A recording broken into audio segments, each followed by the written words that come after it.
জানেন কি শনিদেবকে সরিষার তেল অর্পণ করার প্রথা প্রথম শুরু করেছিলেন স্বয়ং মহাবলী হনুমানজি।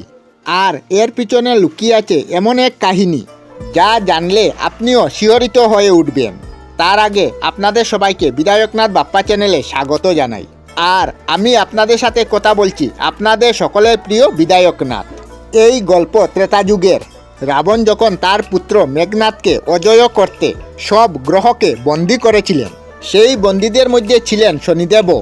বহুদিন ধরে শনিদেব রাবণের পায়ের নিচে চাপা অবস্থায় থাকতে হয়। সেই যন্ত্রণা কথায় প্রকাশের নয়। তখন হনুমানজি লঙ্কায় পৌঁছেছিলেন মাতা সীতাকে খুঁজতে। সেখানে গিয়ে শনিদেবকে সেই ভয়ঙ্কর বন্দী অবস্থায় দেখতে পান।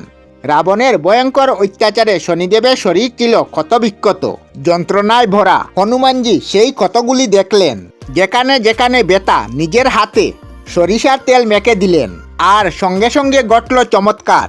শনিদেবের ক্ষত শুকাতে শুরু করলো, ব্যথা ভালো হয়ে গেল, দাগ কমে গেল, আর বহুদিন পর তার মুখে দেখা গেল শান্তির আলো।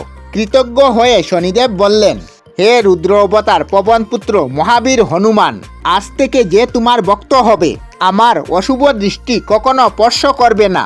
আর যে ভক্ত শ্রদ্ধার সঙ্গে আমাকে সরিষার তেল অর্পণ করবে তার সমস্ত শনি সংক্রান্ত সমস্যা দূরে থাকবে।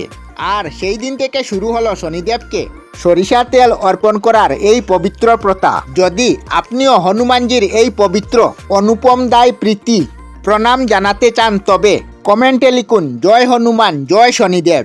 আর ভিডিওটিতে একটি লাইক করে চ্যানেলটি সাবস্ক্রাইব করে যাবেন।